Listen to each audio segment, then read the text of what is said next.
Hey guys, Coop here, and I want to tell you a story about a great friend of mine who owns a lumber mill. And several years ago, maybe just over a decade ago, he was selling most of his lumber into the US. And when the US dollar tanked, there went 30% of his profits. And so he had to make some changes really, really quickly to bring his profitability back up so that he could afford to hire all of the people in the nearby town. And he employed, a lot of people in the nearby town. The local kind of community would collapse if they didn't have these jobs at this mill. So it was super important for him to get his profit margin back up. And one of the things that he started doing was selling his sawdust. So he had people coming to his mill, and what they would do is they would say like, hey, you produce tons and tons, literal tons of sawdust every day and wood shavings. We'd like to use that for bedding for our animals, specifically for horses. And they would buy these wood shavings especially from them, and they would like line the horse stalls or something, I don't really know, but they would show up and buy it from him. And so what he said was, well, this is easy money. I'm just producing this stuff and then I'm actually paying to haul it away or bury it or whatever. It's practically worthless, but I can sell it for about 20 bucks a bag.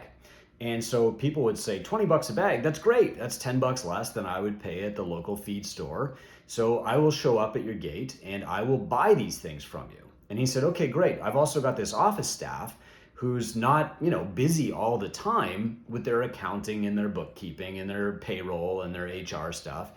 So when somebody pulls up to the gate, my office staff can go out, they can sell them this bag for 20 bucks, and the person can load it in their own truck, they can haul it away, easy money, right? Piece of cake, completely hands off, using resources that I already have and stuff that I'm throwing away. Well, I didn't know that he was doing this until one Saturday morning I went to visit him to buy some lumber. And I showed up early because I like to show up and have a coffee with Mike, at 6 a.m. And he was there and he had a lineup of cars. And of course, he was out there by himself helping people load sawdust because that's how he is. He's a giver. And so he's loading up these bags of sawdust and he's all by himself. And I chipped in and it's like minus 15, it's February. And we're loading up these bags of sawdust. And an hour later, we're both sweaty. We're out of breath. He's got like 20s. He's got checks. He's got like people promising to come back and pay him with a Visa card. And, we've worked all morning and he's got maybe like $200, right? And he's like, man, don't ever sell sawdust. What had happened there is instead of going up market with his lumber mill and looking for higher value products to sell, he went down market because he thought it would be easier, right? He thought it would be like hands off. But the reality is it created more work. It attracted more low value customers because these people were not there to buy lumber from him. They weren't like being upsold into higher value products. And it was a ton more stress. So then he was either spending his high quality time that he could have been using to build the business on loading sawdust into trucks, or his staff, who was high value, high pay, was leaving the office, interrupting their accounting work, making them super inefficient. And then they were trying to like process the taxes on these $20 bills that they were getting. Nobody was coming into the office to pay. So he was losing money on the taxes too. It was just a nightmare.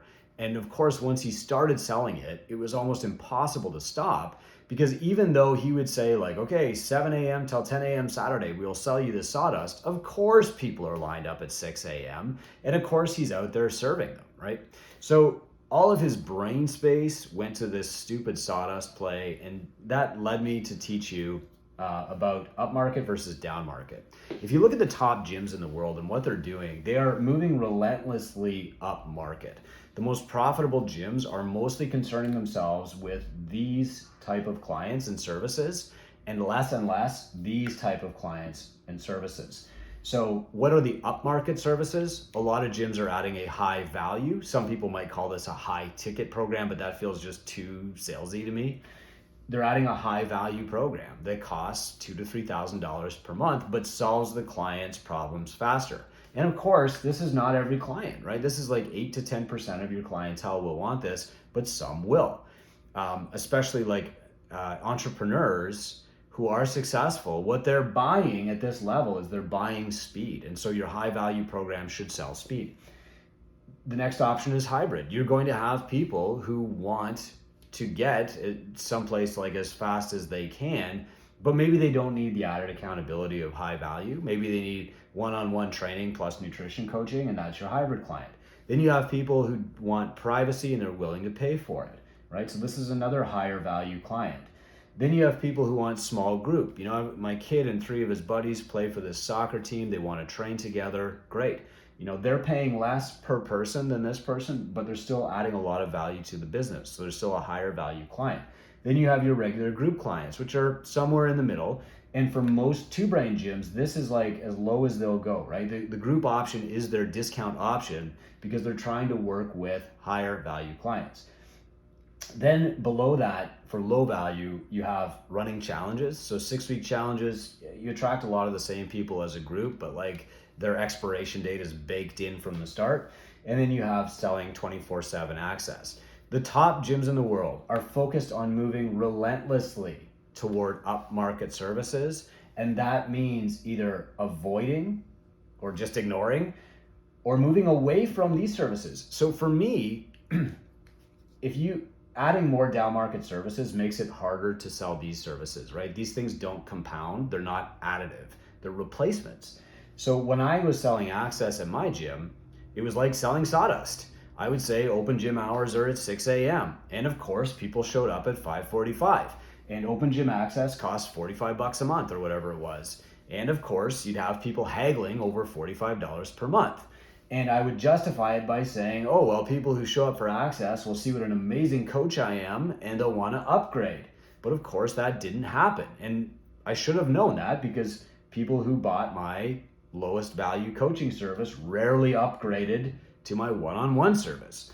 People don't ascend on their own. You have to try work up market by deciding like here, this is my floor level. This is my discount option is group, not access. If you're going to sell high quality products, you have to stop selling sawdust. You have to create the mental energy, the bandwidth. You have to dedicate your staff to high value programs. You can't use up their time with distractions like selling sawdust and 24/7 access. And you have to be working to attract the right people. By the way, my buddy eventually stopped selling sawdust. When he ran out of the sawdust bags that he bought, he just started, he said, that's it, we're done. And until then it was free. And he actually started flying around the world and buying these crazy expensive cuts of wood called burls from really exotic woods from Brazil or whatever. And he would do custom sawing for people and he would make countertops and tables. They're absolutely beautiful. And of course, they're much higher value products, but he had all the equipment, he had the staff, they required a little bit more training.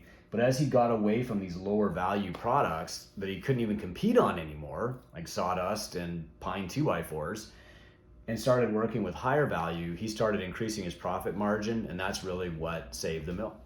Hope that helps.